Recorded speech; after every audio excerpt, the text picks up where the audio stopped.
श्री कृष्ण कहते हैं खुद को ऐसा बनाओ कि लोग तरस जाए। वो तुझे खोकर चैन से जी रहे हैं। बस तू इतना मुकाम बना कि फिर तुझे पाने की आरजू में वो हर रात बेचैन सोए। इतना मत बोलो कि दुनिया पहचान ले। कुछ ऐसा बनो कि दुनिया खामोश होकर तुम्हारा नाम ले। तू अभी चुप है क्योंकि वक्त तो गूंगा है, पर एक दिन वो बोलेंगे और सब तेरे नाम से डरेंगे। खुद को इतना कीमती बना दो कि जो आज तुम्हें नजरअंदाज कर रहे हैं, कल तुम्हें देखने के लिए भी अपॉइंटमेंट मांगे। श्री कृष्ण कहते हैं तरक्की की चुप सी सीढ़ियां चढ़ो, शोर तभी मचाओ जब मंजिल मिल जाए, तुम्हें सलाम करे। कभी किसी के लौट आने का इंतजार मत कर। खुद को ऐसा बना कि जिसे तू छोड़े वो उम्र भर लौटने की दुआ करे। तेरी कहानी अभी अधूरी है। तेरे आंसुओं की स्याही से एक दिन वो इबारत लिखेगा वक्त, जिसे दुनिया रिस्पेक्ट कहेगी। जो तुझे आजमाते हैं उन्हें तू कुछ ऐसा दिखा कि तेरा नाम सुनकर ही उनकी सांसें उलझ जाया करे। खुद को आग मत समझ, खुद को वो राख बना जिसे एक दिन पूरी दुनिया की नींव हिल जाए। कुछ मत बोल, बस इतना कर कि तेरा साया भी लोगों को सोचने पर मजबूर कर दे। ये इंसान कौन था और इतना खामोश होकर भी इतना असरदार कैसे? ना तूफान डराते हैं, ना नदियों का वेग विचलित करता है, क्योंकि जैसे समुद्र सब कुछ समेटकर भी मर्यादा नहीं तोड़ता, वैसे ही वह योगी जो परमात्मा में स्थित होता है हर सुख दुख में भी ना डगमगाता है, ना टूटता है। श्री कृष्ण कहते हैं शांति तब नहीं मिलती जब सब शांत हो। शांति तब मिलती है जब भीतर की आग बुझ जाए, जब मोह छूट जाए, जब मान अभिमान और इच्छाओं की जंजीरें गिर जाए।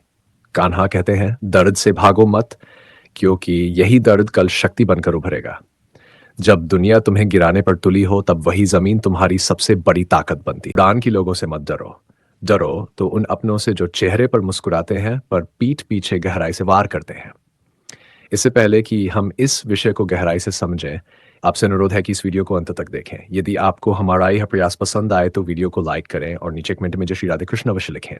साथ ही अगर आपने हमारे चैनल कृष्णा साधना को अभी तक सब्सक्राइब नहीं किया है तो अभी सब्सक्राइब करें और बेल आइकॉन जरूर दबाएं ताकि हमारी हर नई प्रेरणादायक वीडियो सबसे पहले आप तक पहुंचे। रात की गहरी नींद वही पाता है जो दिन भर ईमानदारी से जिया हो, और दुनिया में सबसे दुर्लभ चीज सुकून केवल आत्मा की सच्चाई से मिलता है। कभी सोचो मत कि मदद मांग लूं, क्योंकि मुसीबत तो थोड़ी देर की होती है लेकिन एहसान जिंदगी भर का बोझ बन जाता है। धैर्य, धर्म और साहस यही तीन शस्त्र है जो जीवन के युद्ध में जीत दिलाते हैं, और यदि हार भी हो जाए तो वह भी परमात्मा की योजना का हिस्सा होती है। श्री कृष्ण कहते हैं जीवन एक रथ की तरह है, सुख दुख आते जाते रहते हैं, पर जो आंधी में भी खड़ा रहे उसे ही योगी कहते हैं। जो समय की कीमत नहीं समझता उसके लिए समय कभी रुकता नहीं। समय दोबारा नहीं लौटता, और जिसने अपनी कमियों को नहीं जाना वह दूसरों की बुराई में जीवन गंवा देता है। भगवान की योजना पर शक मत करो, कभी सजा भी मिलती है क्योंकि हमने कभी अनजाने में कुछ तो गलत किया होगा। गवाही देने की जरूरत नहीं। जब समय बोलेगा तो झूठ भी सच का चेहरा पहनकर का भाग जाएगा।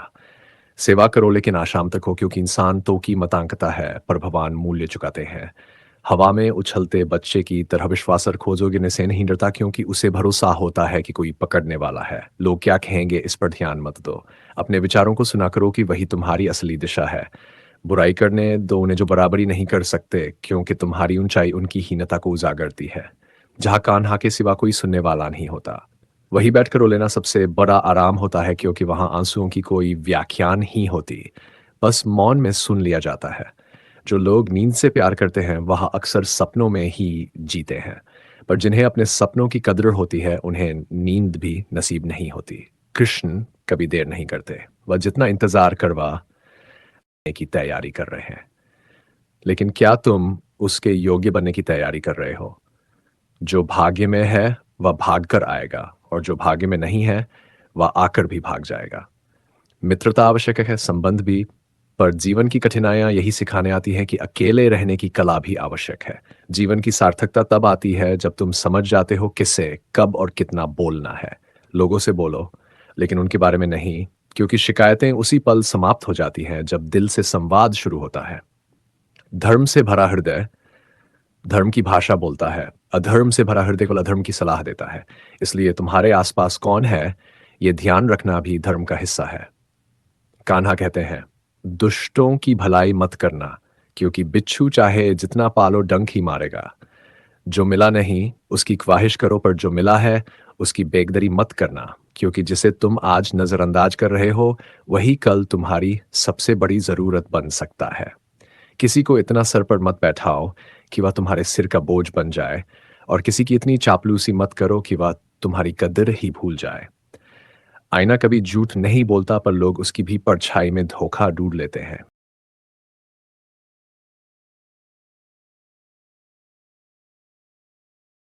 हैं। इसलिए अंधा भरोसा करने से पहले अपने आप से पूछना सीखो। जल्दबाजी में लिए गए फैसले अक्सर आत्मा को चुभते हैं। हर निर्णय को वक्त दो, क्योंकि वक्त से बड़ी कोई सलाह नहीं होती। अपने पंखों पर भरोसा रखो। हवाओं के भरोसे तो सिर्फ पतंगें उड़ती हैं। आत्मा की उड़ान विश्वास से होती है, हवा से नहीं। गरीब वो नहीं जो भूखा है।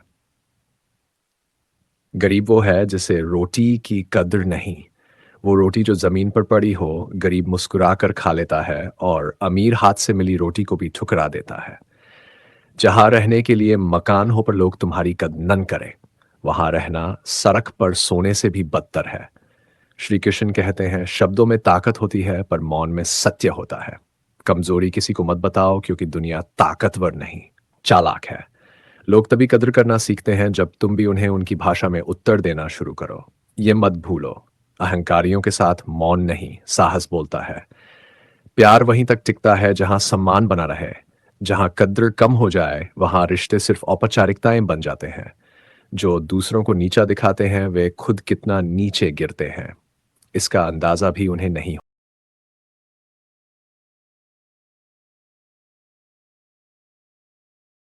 होता। और जो खुद को ऊंचा समझते हैं, उन्हें जीवन अक्सर ठोकरों के जरिए नम्रता सिखाता है। अहंकार से अंधा व्यक्ति ना खुद की गलतियां देख पाता है, ना दूसरों की अच्छाइयां समझ पाता है। पीठ पीछे चर्च वही बनते हैं जिनमें इसलिए घबराना नहीं मुस्कुराना बल लड़ाई सिखाता है। लेकिन यदि हर दाव जीतना है, तो बुद्धि से युद्ध करो, बल से नहीं। खुद को इम्प्रूव कीजिए, लोगों को इम्प्रेस करने की ज़रूरत ही रहेगी, क्योंकि जो खुद से बड़ा हो जाता है, उसे दूसरों की वाहवाही की भूख नहीं रहती। अभिमन्यु बनने के लिए मृत्यु का सामना करना पड़ता है। अर्जुन बनने के लिए बस जीत तय होनी चाहिए। कभी किसी के एहसान का मोहताज मत बनो। कमजोर बनोगे तो दुनिया तुम्हें सहारा नहीं, सौदे की तरह देखेगी। अंधा प्रेम एक ऐसा कुआं है जिसमें गिरकर आत्मा की उड़ान भी दम तोड़ देती है। प्यार करो, लेकिन आंखें खोलकर। परिवार और सच्चे मित्र जीवन की कीमत बढ़ाते हैं, और संयम चरित्र की।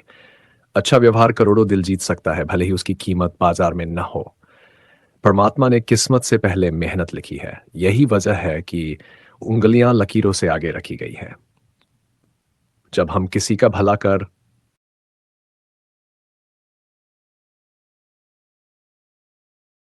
रहे होते हैं, तब हमारे साथ भी भला हो रहा होता है। जरूरी नहीं कि आप देखें, पर यकीन जरूरी है। जमीन पर चलने वाला तभी अडिग रहता है जब उसका रिश्ता आसमान वाले से मजबूत होता है। और जब आत्मा परमात्मा से जुड़ जाए, तब परिवर्तन सहज ही हो जाते हैं। बड़ा बदलाव तब शुरू होता है जब कोई अपना अगला कदम पहचानने लगता है। हम वही बनते हैं जो हम अपने भीतर तय करते हैं।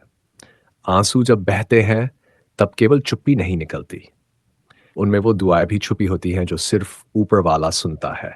जहां तक रास्ता दिखता हो, वहां तक चलो, फिर अगला मोड़ खुद ब खुद दिखाई देगा। झुकना ही उपाय है अहंकार को भीतर से खाली करने का। लोग आपके बारे में क्या सोचते हैं, इसकी चिंता मत कीजिए। वे तो इसी सोच में डूबे हैं कि आप उनके बारे में क्या सोचते हैं। खुश होकर काम करोगे तो खुशियां मिलेंगी, पर खुशियां पाने के लिए काम करोगे तो सिर्फ थकान मिलेगी। इच्छाएं मन को वैसे ही भटकाती हैं जैसे हवा की लहरें एक छोटी नाव को। मन की नाव को नियंत्रित रखना सबसे बड़ा साहस है। कर्ण जैसा कोई हो जो हार सामने देखकर भी साथ न छोड़े, और कृष्ण जैसा कोई हो जो स्वयं लड़े पर तुम्हारी जीत पक्की कर दे। तो समझो, जीवन ने तुम्हें अपनी गोदी में स्थान दे दिया है। कोई रिश्ता यूं ही नहीं जुड़ता। कब, कहाँ और किससे मिलना है, यह सब पहले से तय होता है ऊपर वाले के दरबार में। और तुम सोचते हो यह संयोग है। जितना तुम दूसरों के क्यों, क्या और कैसे में उलझे रहोगे, उतना ही स्वयं से दूर होते जाओगे। अतः जो चीजें तुम्हारे नियंत्रण में नहीं है, उनसे दूर रहो। वहां शांति है, वहां सच्चा सुख है। नई शुरुआत डराती जरूर है, लेकिन वही तो रास्ता है उस ऊंचाई का जहां सफलता सांस लेती है। जो हर कर्म में परमात्मा को देखता है, जो हर सांस उसी के नाम से जुड़। ये रहा आपका सेम टू सेम पूरा लिखा हुआ टेक्स्ट, बिना किसी बदलाव के। जाति है जो खाता है मैं नहीं तू है, वही कर्मयोगी मोक्ष का अधिकारी बनता है। आत्मज्ञान व अग्नि है जो मन के द्वंद्व को भस्म कर देती है।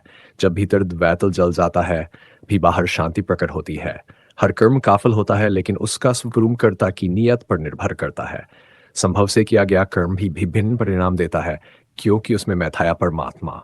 श्री श्रीखंड का भय उसे सताता है जिसने जीवन को जाना नहीं, और जीवन वही समझ पाता है जो पल में मरना सीख जाता है। हम भूत की छाया में वर्तमान को घुटन देते हैं और फिर भविष्य से ऋण लगते हैं। मनुष्य मनुष्य सरलता से जी सकता है, पर्व अपनी ही बनाई जटिलताओं में उलझा रहता है। जिसके पास कुछ नहीं होता वही चिंतित होता है, और जिसके पास सब कुछ होता है वह भी शांति वहां नहीं है जहां बहुत कुछ है।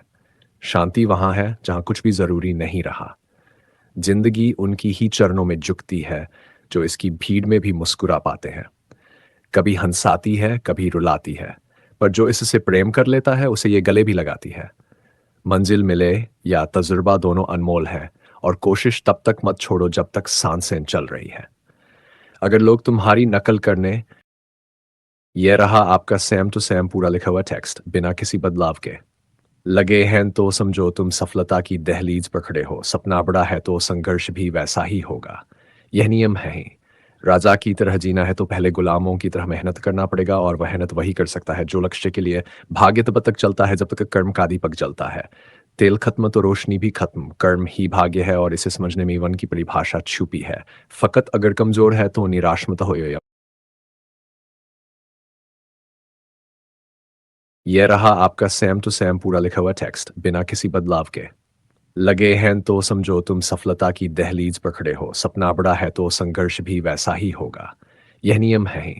राजा की तरह जीना है तो पहले गुलामों की तरह मेहनत करना पड़ेगा, और वह मेहनत वही कर सकता है जो लक्ष्य के लिए भाग्य तब तक चलता है जब तक कर्म का दीपक जलता है। तेल खत्म तो रोशनी भी खत्म, कर्म ही भाग्य है, और इसे समझने में वन की परिभाषा छुपी है। फकत अगर कमजोर है तो निराश मत हो, या फिर समय हो सकता है। आप नहीं, जहां जहां मन वचन और कर्म एक हो जाए वहां सच्ची खुशी स्वयं प्रकट होती है। जहां सोच साफ हो वहां आत्मा मुस्कुराती है। अनुभव जीवन का सत्य है, और अनुमान मन की कल्पना जमीन से जोड़ता है। अनुमान अक्सर भ्रम में डाल देता है। जो स्वयं को रोज परखता है वही जीवन की दिशा में स्वयं को रोज संवारता है, क्योंकि आत्मचिंतन ही एक ऐसा दर्पण तुम्हारी परछाई से पहले सका चेहरा दिखा देता है। अगर कोई और तुम्हें टोक दे तो तुम्हारे भी अहंकार जागता है, लेकिन जब तुम स्वयं को टोकते हो तो भीतर एक साधक जन्म लेता है। वहीं से परिवर्तन शुरू होता है। मौन और अदृश्य बुरी आदत आगे का भाग है तो भेज दिए, बिना किसी बदलाव के। पहले किराएदार बनकर आती हैं, फिर मालिक बनकर बैठ जाती हैं, और अंततः सुख और शांति के सारे द्वार बंद कर देती हैं। हर दिन पूछो स्वयं से, क्या मैं उसी दिशा में जा रहा हूं जहां मेरी आत्मा जाना चाहती है, या फिर मैं किसी और की उम्मीदों की कैद में अपना जीवन गंवा रहा हूँ। बदले की भावना, ईर्ष्या, क्रोध ही यह दुर्गुण नहीं, ये ऊर्जा के कातिल है। ये वो आग है जिसमें तुम किसी और को जलाना चाहते हो, पर अंततः खुद ही राख हो जाते हो। जीवन का मूल्य तभी समझ आता है जब हम उन बातों में समय व्यर्थ करना छोड़ देते हैं जो केवल शोर करती हैं। हर पल अनमोल है, जो बीत गया वह लौटेगा नहीं, पर जो आ रहा है उसे बेहतर बनाना तुम्हारे हाथ में है। अनुशासन कोई बंधन नहीं, बल्कि वह दरवाजा है जो आत्म विकास की ओर खुलता है। छोटी छोटी बातों में उलझकर हम अपने जीवन की ऊंचाई खो देते हैं। कृष्ण का गीता में उपदेश ही है कि संतुलन बनाओ जब सुख तुम्हारे द्वार पर हो, और जब दुख तुम्हारे सिर पर बैठा हो, अर्थात स्थिरता ही पर है। हर परिस्थिति तुम्हें तोड़ेगी, गिराएगी, आजमाएगी, पर संतुलन तुम्हें फिर से उठाएगा, संभालेगा, चलाएगा। जीवन कोई फूलों की सेज नहीं, बल्कि कांटों। अगर अगला भाग ठेरा उलझा और गुड़, मगर इस मार्ग पर चलने वाला ही अंततः भीतर से खिला हुआ होता है। प्रेम और मधुर व्यवहार, यह दो ऐसे चमत्कार हैं जो केवल मनुष्यों को नहीं, पशु पक्षियों तक को अपना बना लेते हैं। सुख तो हो सकता है, पर सेवा देना वह तुम्हारी आत्मा को एक ऐसा उत्सव देता है जिसका कोई अंत नहीं। जहां हम कारणों को समझने लगते हैं वहां मुटा मिट जाते हैं, क्योंकि हर झगड़े की जड़ अनजानी ही गलतफहमियां होती हैं। साधारण मनुष्य भी असाधारण हो सकता है जब वह से भक्ति से और आत्मा की पुकार से जुड़ जाता है। जिसके जीवन में नहीं वह केवल जीवित होता है, जीवन नहीं जीता। जब कोई लक्ष्य नहीं होता तो गति का कोई मूल्य नहीं होता। लक्ष्यहीन व्यक्ति दिशा के बिना बहती नाव की तरह होता है, जिसे हर लहर बहा ले जाती है, और जब लक्ष्य स्पष्ट होता है तो राह अपने आप स्पष्ट हो जाती है। श्री कृष्ण कहते हैं कर्म के चक्र में ही छिपा है जीवन का अगर रहस्य जो बोया वह काटना ही पड़ेगा। मगर क्या केवल कर्म का परिणाम ही है सब कुछ नहीं, भावना भी एक बीज है और संकल्प भी एक शक्ति है जो जन्मों को बदल देती है। मनुष्य योनि पाना ही दुर्लभ है। आर्थिक सुजले योनियों के बाद मिलती है। ये कोई साधारण उपलब्धि नहीं, ये एक तप है, एक अवसर है, एक परीक्षा है जहां हर पल का उत्तर देना है अपने ही प्रश्नों के। लेकिन क्या हम उत्तर दे पा रहे हैं अपने कर्तव्यों के? क्या हमने अपने भीतर झांक कर देखा है कि हम कौन हैं? हर शब्द जो हम बोलते हैं, हर विचार जो हम सोचते हैं, वह भी एक कर्म है। और उस कर्म की प्रतिक्रिया केवल भविष्य में नहीं, हमारे वर्तमान को भी आकार देती है। और यही वर्तमान जब स्थिर होता है, जब मन शांत होता है, तो ध्यान अपने आप घटने लगता है। ध्यान कोई क्रिया नहीं, वह तो मन के शुद्ध होने की एक स्वाभाविक प्रतिक्रिया है। पर क्या हम उस शुद्धता को ओढ़ते हैं या सिर्फ बाहर से सजते हैं? जब मन में लोभ, द्वेष, ईर्ष्या, क्रोध का जाल होता है, तब ध्यान नहीं करता, तब भीतर की शांति रूठ जाती है। इसलिए सबसे पहले अपने स्वभाव को तपाओ, अहंकार को धो, विचारों को छानो और भावनाओं को प्रेम से सींचो। फिर देखो ध्यान अपने आप घटेगा, पूजा स्वाभाविक हो जाएगी, प्रार्थना मौन बन जाएगी और सेवा जीवन बन जाएगी। अपने जीवन को जब तुम नियमों से बांधते हो, तब वह टूटता नहीं, वह संयम के धागों से मजबूत होता चला जाता है। और जब जीवन का हर क्षण एक नियम के साथ बहता है, तभी वह पुण्य बनता है। यही तो है धर्म, जिसका प्रत्येक कण कर्म में व्यक्त होता है और जिसका प्रत्येक कर्म मोक्ष में परिणत होता है। लेकिन फिर भी लोग कहते हैं मैं पूजा नहीं करता, मैं केवल अच्छा कर्म करता हूं। पर क्या बिना आत्मज्ञान के कर्म पूर्ण हो सकता है? नहीं, क्योंकि बिना ज्ञान के कर्म केवल श्रम है और बिना श्रद्धा के पूजा केवल प्रदर्शन है। तो पहले श्रद्धा को जगाओ, फिर सेवा में उतर जाओ। और सेवा कैसी हो? जिससे कोई जान भी ना पाए कि तुमने सेवा की है। यही तो है निष्काम कर्म, और निष्काम कर्म ही उस भक्ति की पहली सीढ़ी है जहां कोई पुरस्कार की कामना नहीं करता। परंतु क्या हम ऐसा कर पाते हैं, या फिर हम अपने ही द्वारा किए गए दान पुण्य का हिसाब रखते हैं?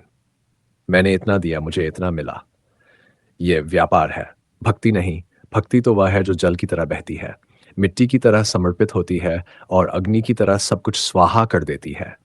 जो मनुष्य केवल कमाता है और आवश्यकता होते हुए भी उस धन को फिर बचा कर रखता है, वह केवल निर्धन ही नहीं, दुर्भाग्यशाली भी है। धन का उपयोग यदि समय अगर नहीं होता, पैसे को संजो लेकिन मोह से नहीं, विवेक से। और दान कहाँ करे? जहां आवश्यकता हो किंतु ध्यान रहे। दान भी वहां करे जहां वह किसी की आत्मा को ऊपर उठाने का माध्यम बने, केवल पेट भरने का नहीं। जीवन को अर्थ दो, केवल धन से नहीं, अपने कर्मों, विचारों और भावों से। हर दिन अपने विचारों को परखो, अपनी भावनाओं को नापो और अपने कर्मों को मोमबत्ती की तरह जलाकर देखो, प्रकाश दे रहे हैं या धुआं।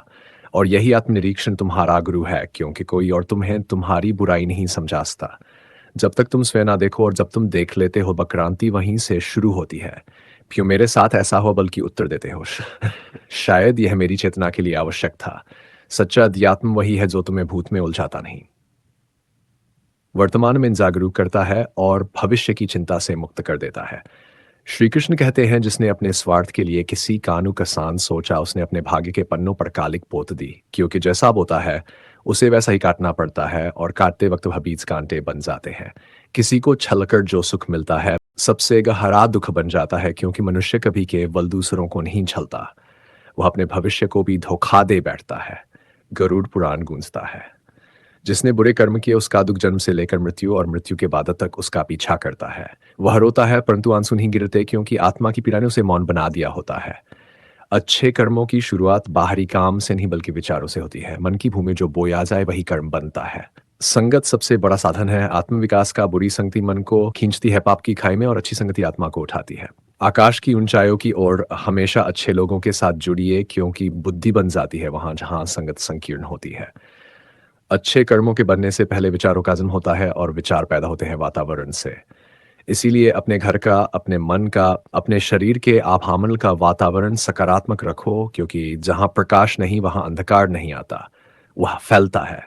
मृत्यु केवल एक रेखा नहीं है, जीवन की मृत्यु उस बिंदु का नाम है जहां पूर्व जन्म के कर्म, वर्तमान के आचरण और भविष्य की गति तीनों एक तरार निर्णय लेते हैं। मनुष्य के भीतर जो कर्म संग्रहित होते हैं, वही आगे प्रारब्ध बनते हैं और प्रारब्ध केवल एक कहानी नहीं होती। वह हमारे निर्णयों की अंतिम छाया होती है। प्रारब्ध 3 प्रकार के होते हैं। मंद, तीव्र और अति तीव्र मंद। प्रारब्ध को हम बदल सकते हैं पुरुषार्थ से, तीव्र प्रारब्ध को तपस्या और संतों के आशीर्वाद से। लेकिन अति तीव्र प्रारंभ वह तो समय के हाथों से लिखा गया भाग्य है जो होकर ही रहेगा, और जब वह ही रहेगा तब हमारे पास एक ही विकल्प बचता है। अपने भीतर के प्रकाश को जलाए रखना सबसे बड़ा पाप स्त्री का अपमान है, क्योंकि स्त्री केवल शरीर नहीं, वह सृजन की मूर्त छाया है। वह देवी है, वह धरा है जिसने उस तिरस्कृत किया। उसने सृष्टिकर्ता को अपमानित किया जिसने उसका मान रखा। उसने अपने भाग्य को सिंचित किया और यहीं से जन्म लेती है। आत्मा की वह चेतना जो मोक्ष की ओर बढ़ती है। विचार, कर्म, परिणाम, पुनर्जन्म। मोक्ष ये वही चक्र है जो चलता रहता है।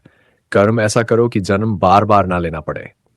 विचार ऐसा रखो कि हर दिन ईश्वर से मिलने की तैयारी हो, और फिर जैसे ही कर्मों का चक्र पूर्ण होता है, आत्मा को अगला हिस्सा भी भेज दीजिए। मैं सैम टू सैम टाइप कर दूंगा। मोक्ष की प्राप्ति हो जाती है, लेकिन मोक्ष का मार्ग कोई सीधा मार्ग नहीं। वह उलझनों से भरा, आंसुओं से भीगा और तप से तपाया गया मार्ग होता है। ध्यान रखिए, धन का लोभ, जरूरत के समय धन को बचाना और दूसरों की सहायता से मुंह मोड़ना, यह भी पाप की श्रेणी में आता है। धन उस वक्त काम आता है जब आत्मा पर संकट आता है, वरना वह केवल तिजोरी में सड़ता है। आत्मान ही बचा सकता। सुनो, अपने घर परिवार की आवश्यकताओं को प्राथमिकता तो दान पुण्य सामर्थ्य के अनुसार करो। अपनी आय से अधिक खर्च मत करो, परंतु जरूरत में कंजूसी भी मत करो।